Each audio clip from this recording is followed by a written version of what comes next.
Hey there, everybody. This is Mr. Marie. If you don't know, I do the editing for Elisa Marie Bakes. But before we get started today, I have to tell you to preheat your oven to 350 and take out a stick of butter to get to room temperature. You'll find out later on. Enjoy the episode. This is episode 2. We're gonna do a big old cake. Great big old cake. Great big old cake. Hey y'all, it's Elisa Marie with Elisa Marie Bakes one more time. As you can see, there's a holiday coming up in America. Is that just an American thing? Or do other countries celebrate it? Like, comment, subscribe if you celebrate Valentine's Day outside of America. It's all about love and happiness and sharing time with your loved one, sharing time with your girls, doing Valentine's Day, giving chocolates and candies and delicious things. What you don't know is it's also my birthday. I'm a Valentine's baby. And I do not celebrate Valentine's Day at my house. That's not gonna stop me from showing you how to make a delicious, delicious Southern red velvet cake, which incidentally is my favorite color, which is red, which will translate into Valentine's Day if you happen to be someone that celebrates that. Sorry, I had to move my microphone. I'm not used to wearing a microphone because I'm really loud. Put it in like a bunch of different places. Just it's just like up here. I'm sorry. RIP headphones. So I'm gonna show you how to make a red velvet cake. I'm gonna show you how to make cream cheese icing. And then we're gonna decorate it and you're gonna look amazing when you give it to your boyfriend, girlfriend, gal pal, lawyer. Make it for yourself. It's moist, it's tender, it's delicious. Let's get into it because it's a little bit longer of an episode today and my energy drink may run out at any time. So let's go ahead and start making the cake. The first thing you're gonna need is a completely innocuous, inconspicuous, no brand name mixer. It rhymes with Schmittrentree. You can also do it by hand, but listen, I don't have the guns for that. We are going to start with our dry ingredients. You're gonna start with 2.5 cups of flour. To that, we are going to sift in 1/4 cup of cocoa powder. Now, the interesting thing about red velvet cake is the cocoa powder reacting with the acidity of the buttermilk and the baking soda actually made it turn a slight red color. Now, since then, we've changed cocoa, how we make it, how we do it. If you use like original Dutch cocoa, sometimes it'll still turn red. Who doesn't love chocolate? 1 teaspoon of baking powder, 1 teaspoon of salt. I always use kosher salt in baked goods. It tends to be a little bit flakier. It tends to blend more into the product. And then finally 1 teaspoon of baking soda. And remember, the baking soda is going to help because we're gonna add buttermilk later. So baking powder is gonna rise by itself with the heat of the oven. Baking soda is actually going to use the acid in the buttermilk to help it rise.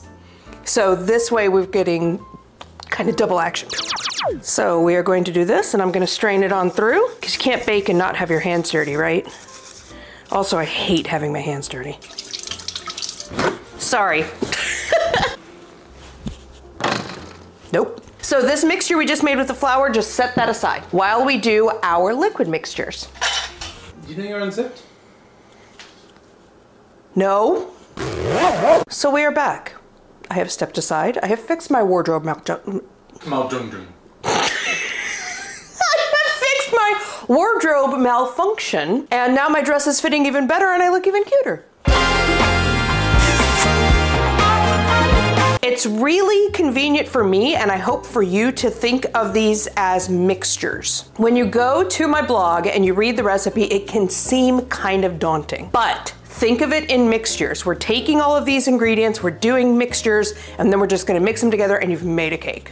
We're gonna do a cup of buttermilk, teaspoon of vanilla, and 1 teaspoon of white vinegar. You may not need this step. It just adds such a beautiful tang that even if I have full fat buttermilk, I don't skip it. I always put it in.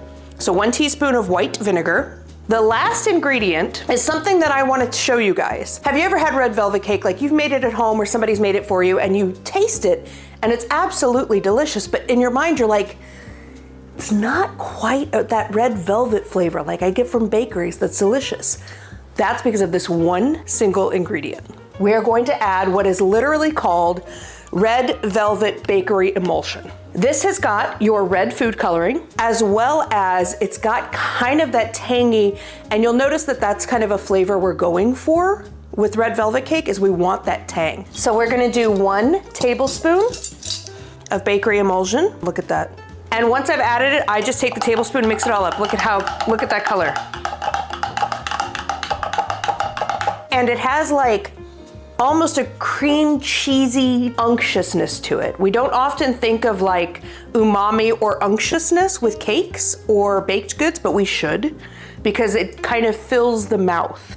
That's what this does. It's unctuous. If you have time, go ahead and order this online. That's where I get it, or from your favorite bake shop. If you don't, please don't stress. There's no stress in this kitchen.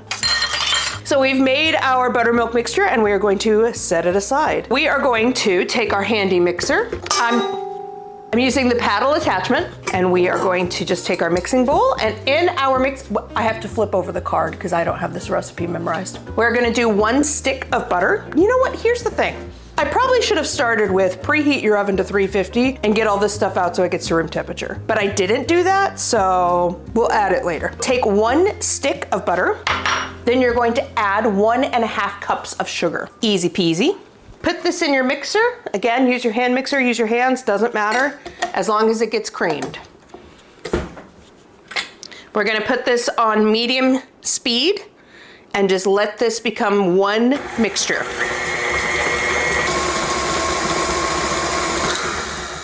What I like to do is give you guys little tips and tricks that changes your home baking into a little bit more professional baking. One of the #1 things is people don't cream their butter and sugar and eggs enough. You don't want to over cream them. You don't want to whip so much air into them that they are light and fluffy like a meringue. You want to mix them enough that they're one mixture.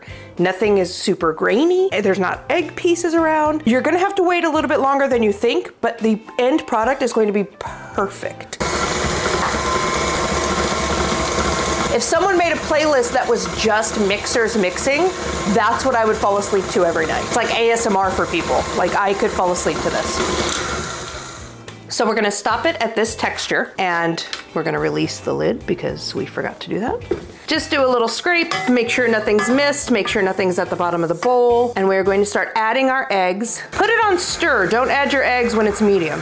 You wanna add your eggs one at a time. Adding the eggs one at a time helps build the structure of the cake. If you just add them all at one time, it's not aerating in between. And again, we want aeration, but not too much. Do you see how this is all like one mixture? This is a really great time to prepare your pans. The pans that we're using for this cake today are 8-inch rounds, 2-inch tall. I've made this 6 inches and it's just taller. I've made it 8 inches, whatever you have, just make the cake. So we've got 8-inch rounds, and I'm gonna show you how we prepare these. The first thing I'm gonna show you is what I use to grease the pans to make sure that it comes out perfectly every time. The other trick I'm going to do is show you how to cut the parchment for the bottom of the rounds. I buy my parchment in sheets. You may buy it in a roll. This is gonna work either way. Take a brush. In here, I have equal parts, butter and shortening. That's it. All you wanna do is a real thin layer. So the reason that I stopped the batter halfway through is if you prepare the pans too quickly, everything goes to the bottom and doesn't leave the sides nonstick. If you add the flour to the cake batter, then gluten is gonna form as it's mixing, and you remix it and you put it in the pan and you mix it again. That's going to make your cake tough. So once you've added the eggs, this is the perfect time to just go ahead and handle your pans. And that goes for any cake recipe. Anytime, just trust me. 2 pieces of parchment. These are half sheets. First thing we're gonna do is fold it in half. Fold it in half again. Oops. We're just gonna fold it like this. And you're gonna make this tiny little triangle. If you sent notes in the 90s in high school like I did, you're gonna be fine with this shape, I promise. If you weren't alive in the 90s, I'm so sorry. So flip your pan over. And basically, you just want to go from the find as close to the middle as you can, cut it off at the pan edge. Now you're going to do the exact same thing with the second piece of parchment. Then you've already made a template with the first one. Boom! Open it up. It's round. So place this in your cake pan on top of where you've already put a little bit of what I call goop. Do that for both. Get it in those crevices. take some more goop, do a thin layer over this. Then you're going to just pat and then go up the sides. Now, when I say thin layer, like this does not need to be thick at all. Basically, what you're trying to do is hold down flour, which will create a non-stick surface for your cake. We've got these grease with some goop. We're gonna take just flour, doesn't matter how much. Put it right in the pan. Put down a piece of parchment. You're gonna just shake this around. The only thing you wanna do is see no surface without flour. So we just did the bottom, tilt it like this, and then the parchment collects the flour. So once you've got everything covered, flip it over, bang it real good. So now it's fully prepared for your cake. You just fold that up, so you're not wasting any flour. Parchment goes right inside. You're doing the same thing again, and you're done, bang it. Then that can go in the trash. Save these, I'll show you why. If it's become a little separated, it's not that homogeneous anymore, it doesn't matter. Crank that baby up to medium, 2 or 3 seconds later, it's perfect. Don't worry. We are going to now start adding our flour cocoa mixture and our buttermilk mixture in 3 parts. It's going to be half of the flour mixture, all of the buttermilk mixture, and then the rest of the flour mixture. Boom, boom, boom. We're gonna do it on stir, because if you do it any higher than that, it's all just gonna fly up in your face, which would be hilarious, but I also have makeup on. You're just guessing about half. Right when that's starting to mix in, we're gonna add all of our buttermilk mixture. See that beautiful red color? That is what I'm talking about. Now we're gonna add the rest of the flour. And get all that goodness in there. All that goodness gracious. And we're gonna stop it right now. We're gonna finish this by hand. Just to make sure that everything is mixed in, and I'm just using a folding motion.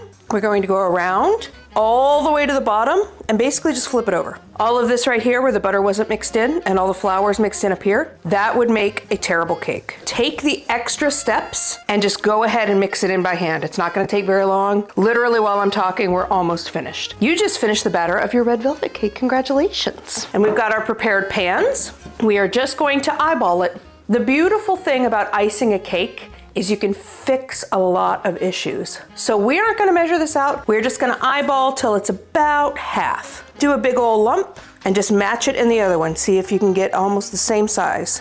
No stress. Throw this in the sink. I'm sorry, lightly place that in the sink. Do you see how this is just right in the middle? Because she's a thick girl like me. We are just gonna take a little offset spatula, and the only thing I'm doing is I'm just taking it to the edges. It's gonna melt and be even and beautiful, but I do wanna just make sure it is spread out. That's it. Now we're gonna do the other one.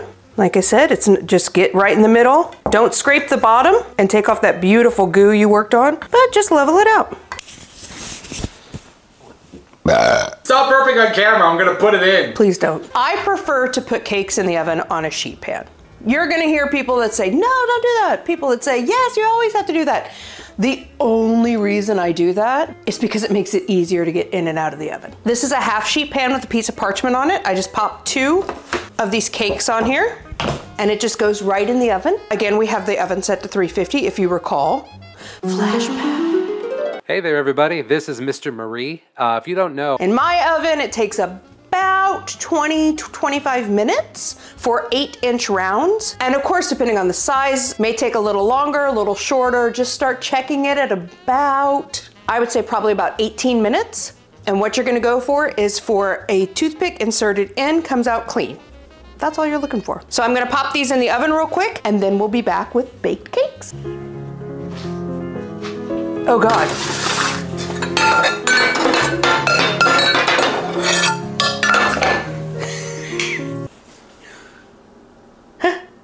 So our cakes have baked. We have pulled them from the oven. We've let them cool for about 10 to 15 minutes. What I'm gonna do next is put them out onto a rack. And again, I have asbestos hands. So please use oven mitts, use whatever you need. If this doesn't flip out, I'm gonna flip out.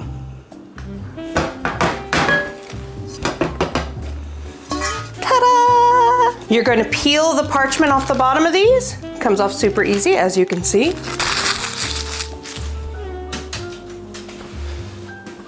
Landed on the stairs. Then we're going to let this cool to room temperature, but luckily I have it set over here already cooled because of the magic of television. So I'm gonna bring that over.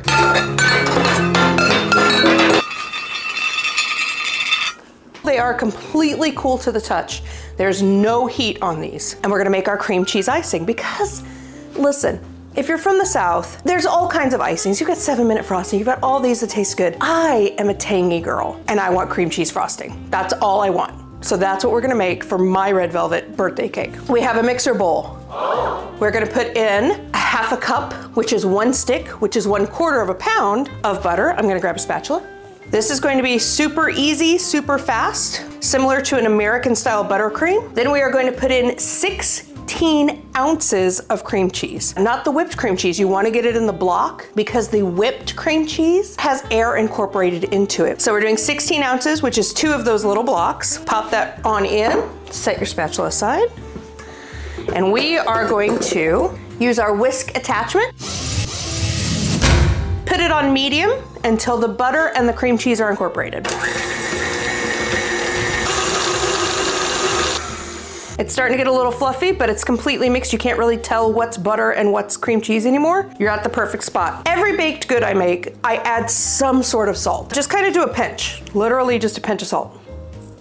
Pop that in. This is 4 cups approximately of powdered sugar. We're gonna do about probably half. And I'm gonna show you, I don't know if this is an actual trick, but this is what I do. I take it from 0 to stir to 0 to stir until the powdered sugar is starting to mix into it so it doesn't fly in my face.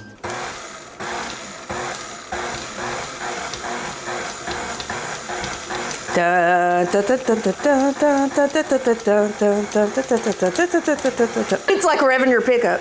Once that's pretty well incorporated, we're gonna add the rest of that powdered sugar. I'm spilling things all over the table. And stir until it's, at least there's no danger of it flying up in our face. Now we're gonna crank this baby up. It's very important if you are making or baking anything with cream cheese that it is absolutely room temperature. Leave it out overnight. It's not gonna hurt you. It's not gonna hurt your family. Leave the cream cheese out overnight so that it is truly room temperature, or you're just gonna get blobs of cream cheese and nothing's gonna mix properly. I'm just scraping down any powdered sugar that's stuck to the sides. Ooh, it's so gooey. So we're gonna let that stir just a little bit longer. Now we're going to add about 2 teaspoons of vanilla and put that up to mid. Let it mix until it's all one color again. And that's it. If you have time, just go ahead and check it. It's not gonna hurt you. Just check. That's so good.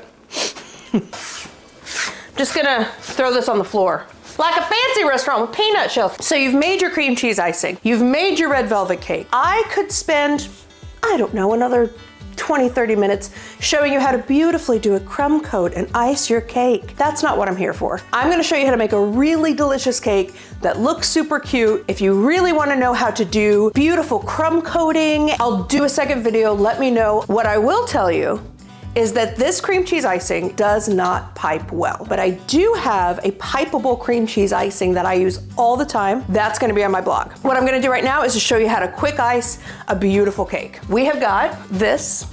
It is a turntable. I do not have 2 microphones. Do you remember these pieces of parchment I told you to save? Cut the middle. Where it was a square, it is now going to be 2 sheets. You're gonna place these on your plate. I am using a cake board. If you don't have that, don't trip out. You can put it right on a cake stand, right on a plate. I'll take a little bit of icing, put it right in the middle of the plate. That's just gonna help this bottom part stick. Woo! Oh, I'm dizzy. I get very easily dizzy. We are going to take a disposable piping bag, and if you don't have one, don't worry. We're just gonna make a middle layer, and I'm gonna show you how to take this domed part and make a straight cake. That's what I'm doing right now. I just use a mason jar because I'm from the South. You're gonna put it on like a little puppet, pop that in the mason jar. I've put the tip in the mason jar. I've got the open bit right here. Fold it over so that you have a hole here in the middle. But here's the handy thing is you can put your hand Where you folded it over, it's gonna go right over your hand and you're not gonna get it covered in icing because remember, I hate having my hands covered in anything. Look at that.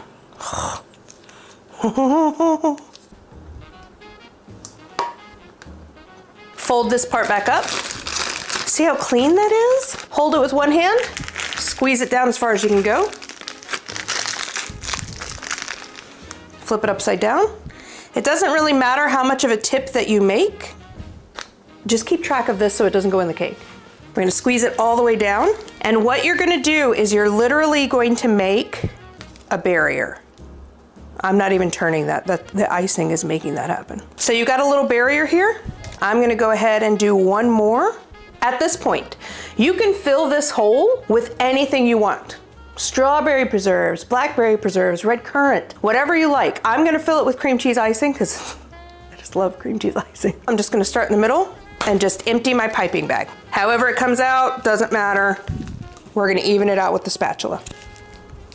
Baby offset. And you're just gonna take it right to the edge and you're gonna make it look completely seamless. So see how we have this little edge right here? As you're pushing the icing towards it, it may bow out a little bit. We're gonna handle that. So don't stress, you're not doing it wrong. You are just fine. You are doing it exactly how it should be done. Now, we're trying to make a straight cake. So we want the top to be flat. Put the rounded part here. That's kind of why you made that barrier. Even it up as best you can. Take this extra, that's going straight up.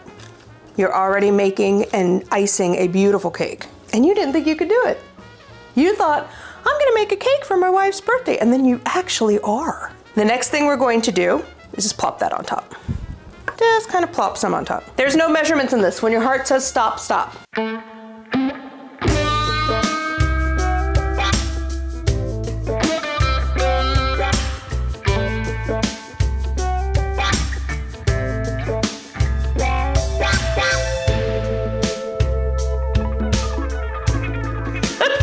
So we've got a bunch on top. Oh no, what's happening on the sides? It's falling into place, baby. You are killing it. Wherever it's like that, just go ahead and eat, wait, and make cute muskrat noises because it's Valentine's Day. Alyssa, this cake looks hideous.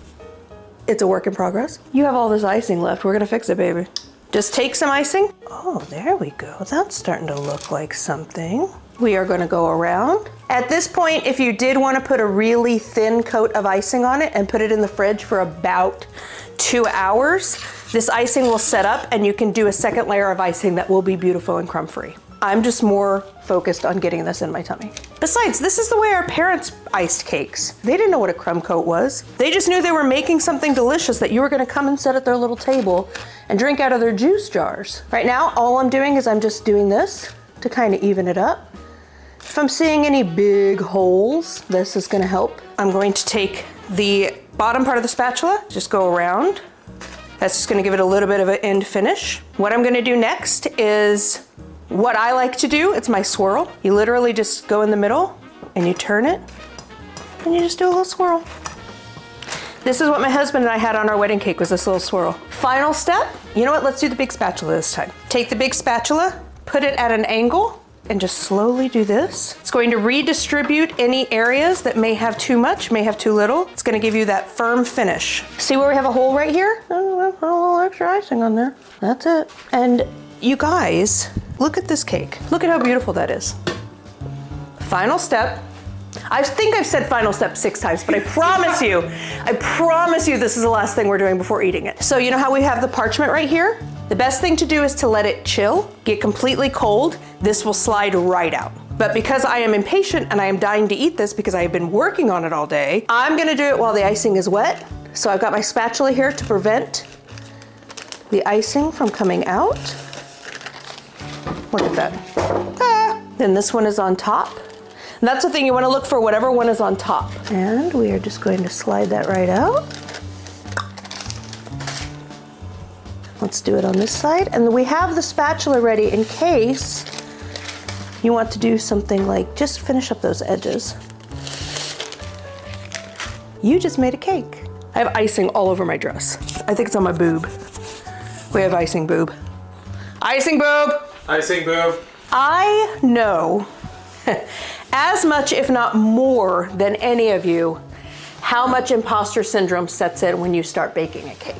The thing I want to impart to you and empower you with today is that you are making a beautiful cake for someone that you love. Look at how beautiful this cake is with all of its flaws, a piece of love for someone that you love. That's all you have to do. And if there's one person that I love almost as much as my husband, it's me.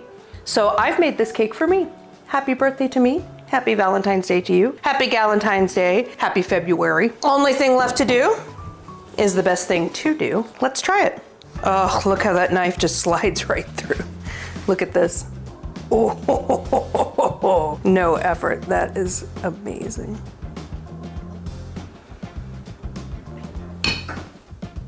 That may have been a bigger bite than I wanted. So of course I'm gonna go for an icing piece first. That is so moist. The buttermilk just keeps it so moist. And that icing is just tangy. I love sweets, but I never want them too sweet. And this is the perfect combination of like tangy and cocoa. This is so good. Like this is 100% my birthday cake. Look at this, we've eaten all the icing. It's our favorite part. And that cream cheese icing just, make this for whoever you love. You know what? Make this for someone you only like. Like, subscribe, save. You guys, this is my second episode and I'm so happy to be with you. We're gonna have some kind of emojis or something we're gonna take you to the first episode. Tell me what you wanna see in the comments. Tell me what you like. Don't tell me what you don't like, I'm sensitive. Help this show grow. Share it with somebody that you care about. Make this cake for somebody you care about. I don't care what you celebrate. Celebrate a Tuesday, doesn't matter. Just make my favorite cake. I'll see you next time on Elisa Marie Bakes.